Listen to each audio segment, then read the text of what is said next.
Então, vamos fazer uma página que eu escolhi aqui do livro Caminho, Verdade e Vida, de Emmanuel Francisco Cândido Xavier, seu capítulo 8. Jesus veio, mas aniquilou-se a si mesmo, tomando a forma de servo, fazendo-se semelhante aos homens. Paulo, aos Filipenses, capítulo 2, versículo 7. Diz Emmanuel que muitos discípulos falam de extremas dificuldades por estabelecer boas obras nos serviços de confraternização evangélica, alegando o estado infeliz de ignorância em que se compraz imensa percentagem de criaturas da terra. Entretanto, tais reclamações não são justas. Para executar sua divina missão de amor, Jesus não contou com a colaboração imediata de espíritos aperfeiçoados e compreensivos, e sim aniquilou-se a si mesmo, tomando a forma de servo, fazendo-se semelhante aos homens. Não podíamos ir ter com o Salvador em sua posição sublime. Todavia, o Mestre veio até nós, apagando temporariamente a sua auréola de luz, de maneira a beneficiarmos sem traços de sensacionalismo. O exemplo de Jesus nesse particular representa lição demasiado profunda.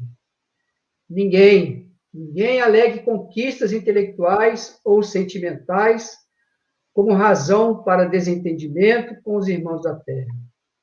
Homem algum dos que passaram pelo orbe alcançou as culminâncias do Cristo. No entanto, vemo-lo à mesa dos pescadores, dirigindo-se fraternalmente a meretrizes, ministrando seu derradeiro testemunho entre ladrões. Se teu próximo não pode alçar-se ao plano espiritual em que te encontras, podes ir ao encontro dele para o bom serviço da fraternidade e da iluminação, sem aparatos que lhe ofendam a inferioridade. Recorda a demonstração do Mestre Divino. Para vir a nós, aniquilou a si próprio, ingressando no mundo como filho sem berço e ausentando-se do trabalho glorioso como servo crucificado. Muita paz. Então, vamos fazer a nossa prece para que possamos passar a palavra aos nossos irmãos. Deus, Pai de infinito amor. Jesus, querido Mestre, amigo incondicional das nossas vidas. Benfeitores espirituais que coordenam e que orientam o nosso movimento espírita. Queremos agradecer a oportunidade e rogar o amparo, a assistência, em especial aos nossos irmãos que irão trazer a tua mensagem consoladora. E hoje, muito especial, a tua família, a família de todos nós, Senhor. E assim, Mestre, em vosso nome, em nome dos benfeitores espirituais, mas sempre, acima de tudo, em nome de Deus, pedir a permissão para dar início às nossas atividades no dia de hoje. Que assim seja. Graças a Deus.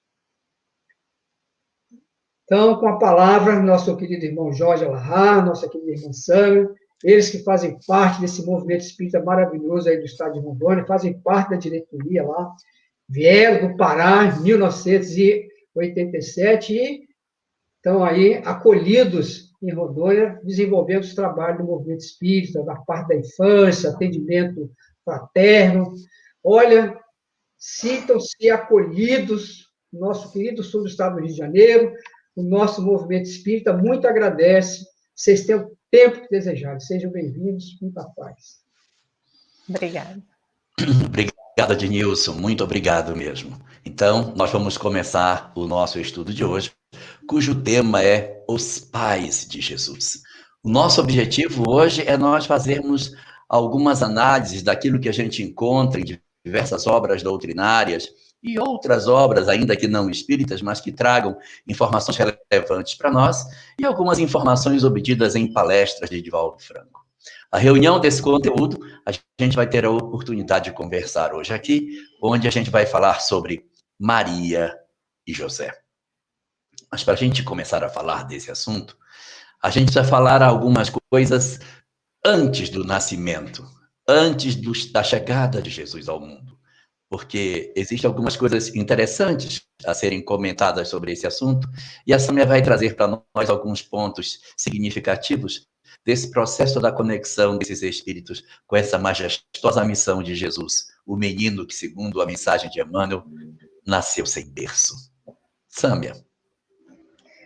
É isso mesmo. Nós temos que imaginar, temos que entender que o nascimento do Cristo foi um nascimento planejado há muitos milênios antes, especificamente da sua encarnação da Terra. Por quê? Porque nós estamos falando do Cristo planetário. Ele não era apenas mais um profeta que viria nascer entre os judeus. Ele é o governador do orbe, o governador da Terra.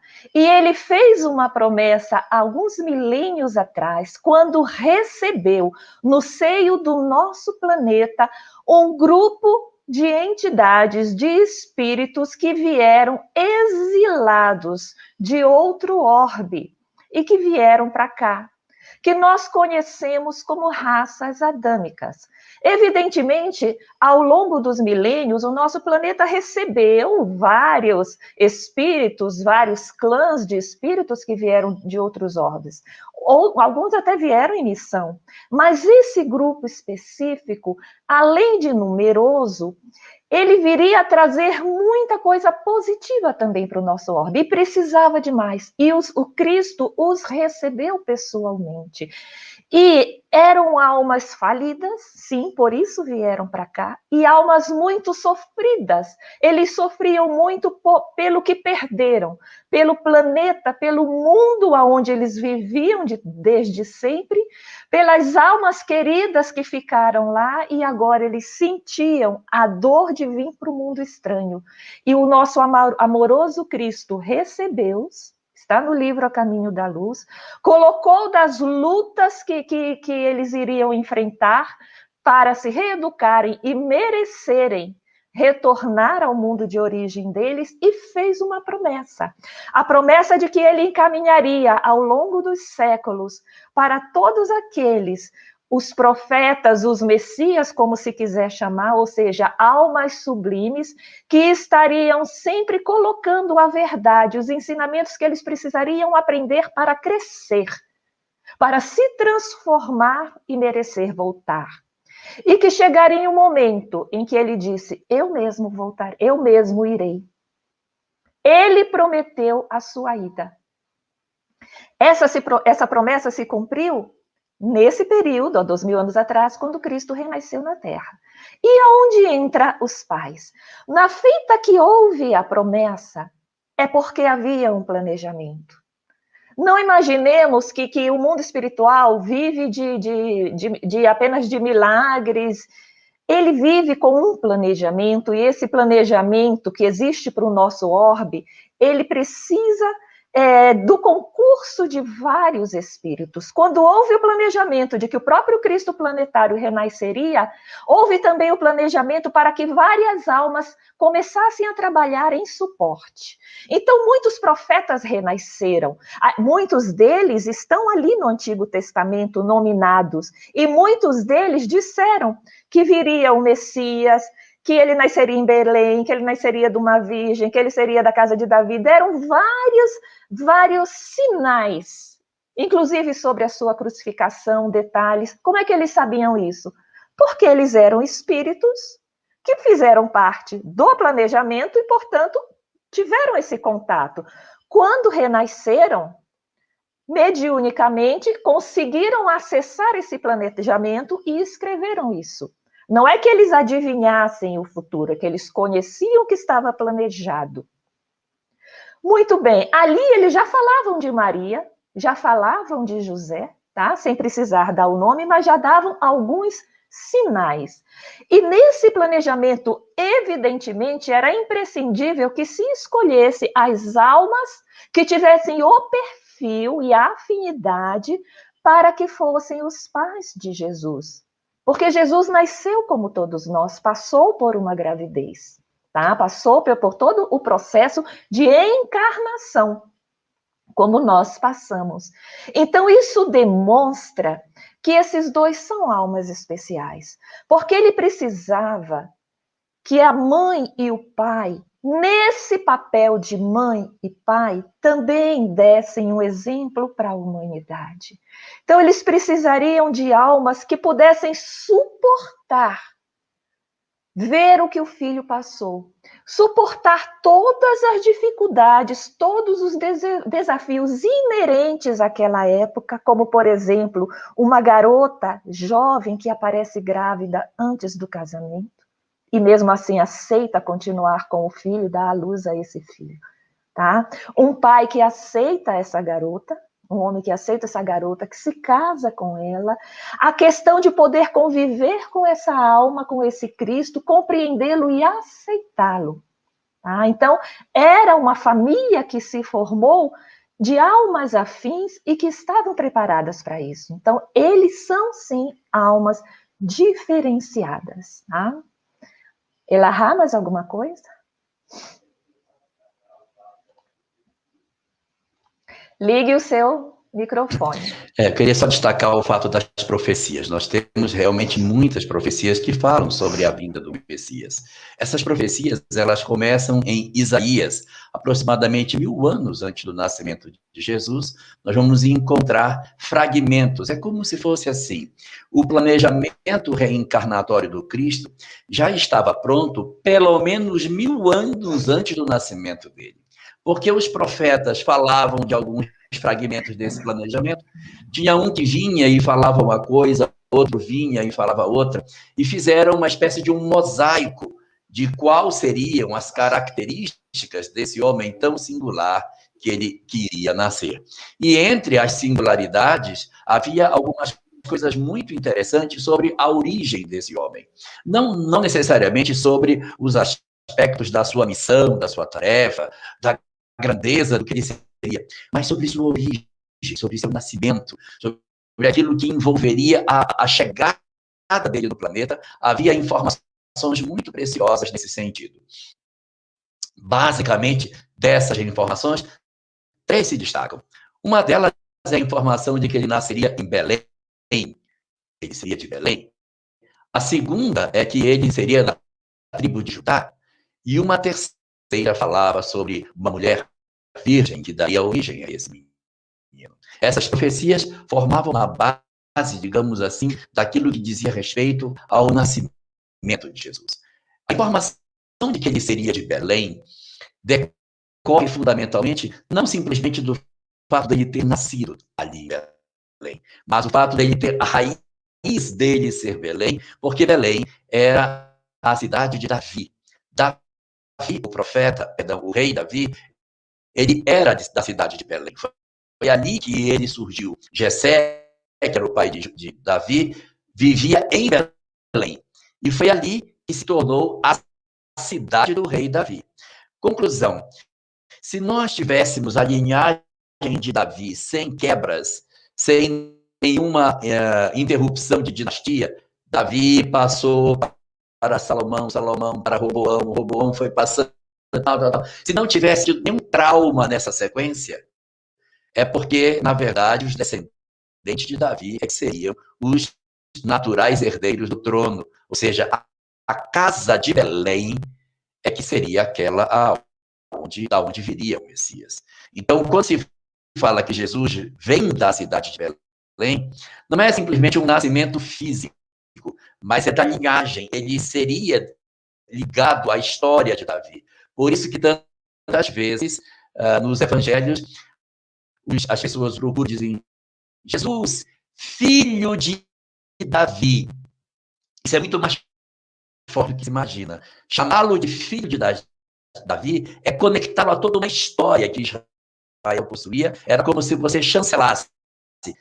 Se o trono estivesse na condição de continuidade, sentaria no trono de Israel, seria o herdeiro do trono. Então, ele tinha uma linhagem que vinha da cidade de Belém. Ele precisava ter uma origem nesse sentido. Esse é o primeiro ponto. Há um segundo ponto, que diz respeito ao processo processo de que ele teria que vir da tribo de Judá. E aí ele seria, portanto, oriundo da tribo de Judá. Então precisaria que, na sequência da sua linhagem, ele viesse da tribo de Judá, da onde vinha também Davi. Davi vinha de Judá e, evidentemente, vinha de Belém. E a terceira característica dizia a respeito de que ele nasceria de uma virgem. Há muitos que defendem a ideia de que o nascimento de Jesus, a sua concepção, teria sido um processo extraordinário, que ele teria surgido a partir de uma concepção singular. Mas, quando Kardec analisa essa questão no livro A Gênese, ele diz o seguinte: é possível materializar um espermatozoide para se promover uma reencarnação de alguém? É possível? É possível. É possível que você materialize e faça. A grande pergunta é: existe a necessidade disso? Há necessidade que esse fenômeno aconteça, que efetivamente ocorra um processo de fecundação de maneira que fuja aquilo que a biologia aponta? Então, a lógica está a dizer para nós que, efetivamente, o que deve ter se dado é um fenômeno de concepção natural, até porque o corpo do Cristo, na ótica que o Espiritismo esposa, não é um corpo diferente do nosso. O corpo de Jesus é um corpo plenamente material, tal como esse que nós vestimos. Porque se Jesus tivesse o corpo que fosse diferente do nosso, que não fosse tão carnal como o nosso, ele não estaria sujeito às condições da matéria. Portanto, ele não poderia ser modelo e guia. E seu sofrimento na cruz nada mais seria do que uma simulação. Para que tudo aquilo que aconteceu fosse real, ele teria que estar sujeito a todas as condições da matéria, a qual todos nós estamos sujeitos. Então, pela ótica daquilo que o Espiritismo nos apresenta, é fundamental que a gente consiga fazer um esforço de compreender esse mecanismo da reencarnação dentro da normalidade que a vida possui. Sâmia.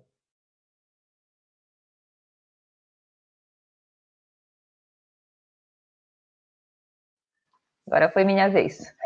No livro A Caminho da Luz, Emmanuel coloca para a gente acerca desse planejamento, e ele dá o exemplo de que Simão, Simeão, Ana, Isabel, João Batista, José, e aí ele coloca, bem como a personalidade sublimada de Maria, é como ela é destacada, ela é descrita por Emmanuel, foram imprescindíveis para que o Cristo pudesse cumprir o seu planejamento na Terra. Ele, inclusive, diz que somente com o concurso desses mensageiros da Boa Nova, que contribuíram com o Cristo, é que Jesus poderia lançar na Terra os fundamentos da verdade que ele trouxe, tá? Mostrando que o Cristo não veio sozinho.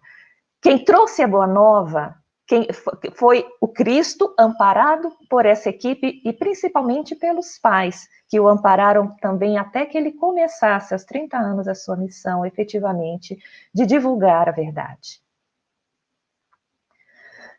Existe uma parte importante... Pode colocar. Eu queria só destacar uma coisa que eu comentei e até não falei.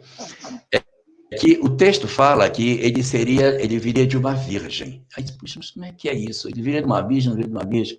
É porque em Israel, naquela época, é sinônimo uma mulher jovem, donzela e, consequentemente, virgem. Esses conceitos estão conectados, ou seja, vir de uma mulher jovem, usa-se a mesma palavra que se usaria para dizer uma mulher virgem. Porque, no entendimento daquele período, eram sinônimos: mulher jovem, mulher não casada, mulher virgem. Então, ele nasceria de uma mulher jovem. Quando a gente pega o hebraico, a palavra que está ali, ela pode ser lida como virgem? Pode, mas ela pode ser lida como uma mulher jovem.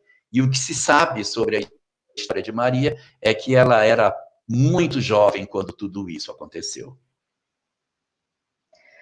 Os evangelhos, eles nos dão pistas sobre essa família, principalmente sobre os pais de Jesus. Não existe nenhuma biografia oficial sobre eles.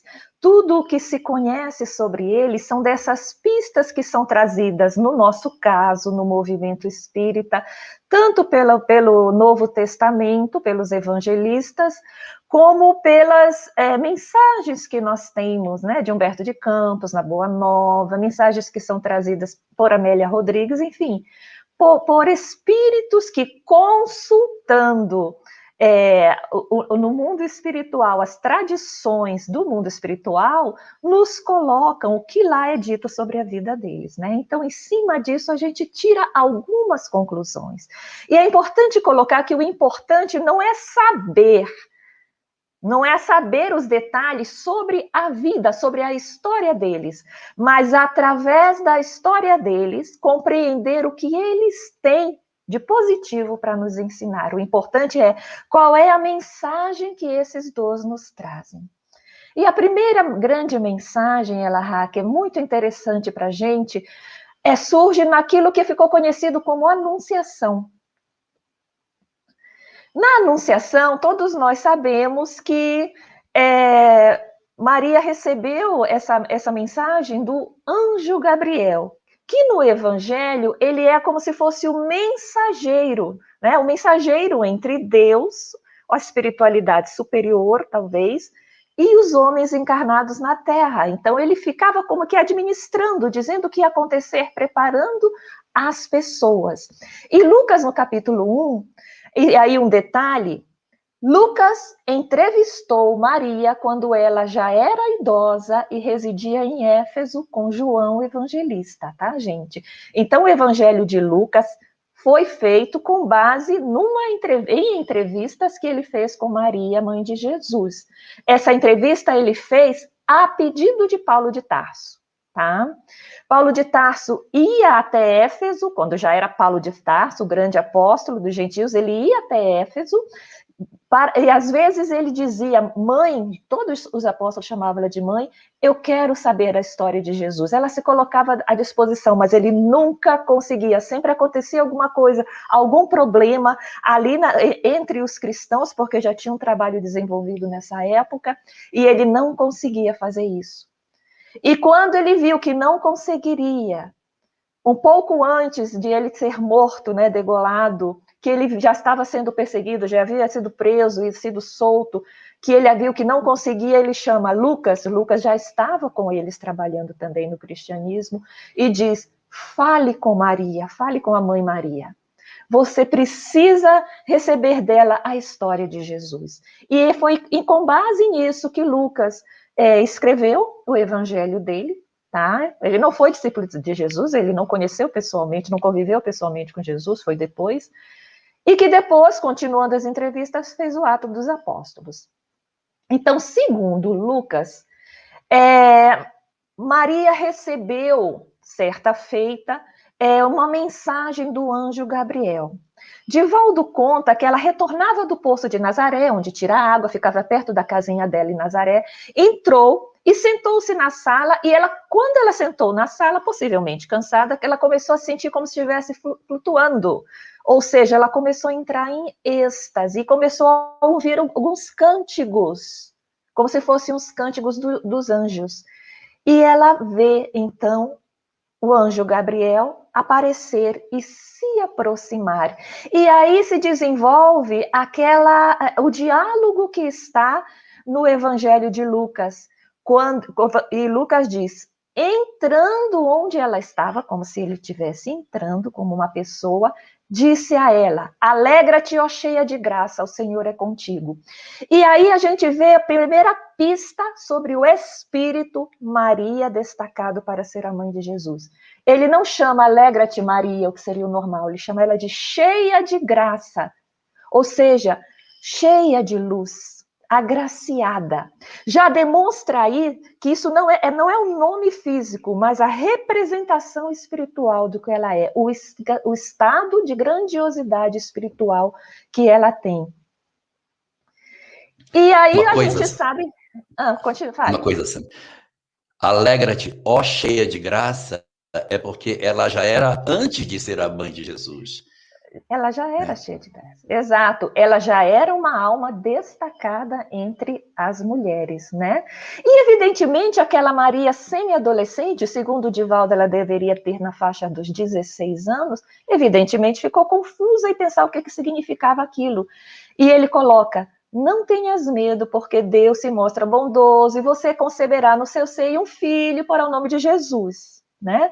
E ele coloca todo um diálogo sobre o Cristo, como ele reinará, sobre a casa de Jacó, coloca que Isabel também estava grávida. Mas depois que ele dá a notícia, é muito interessante, o normal, depois que ele dá a notícia toda, era ele ir embora. Ele silencia e para, e fica lá o anjo. E ele parece que fica aguardando alguma coisa. Então Maria diz: eis aqui a serva do Senhor, faça-se em mim segundo a tua palavra. Depois que ela diz isso, que foi o sim dela, ele se retira. Só depois disso. E aí vem mais uma pista. Veja que ela se coloca na condição de serva do Senhor, de serva de Deus. E isso é uma responsabilidade muito séria. É diferente de discípulo.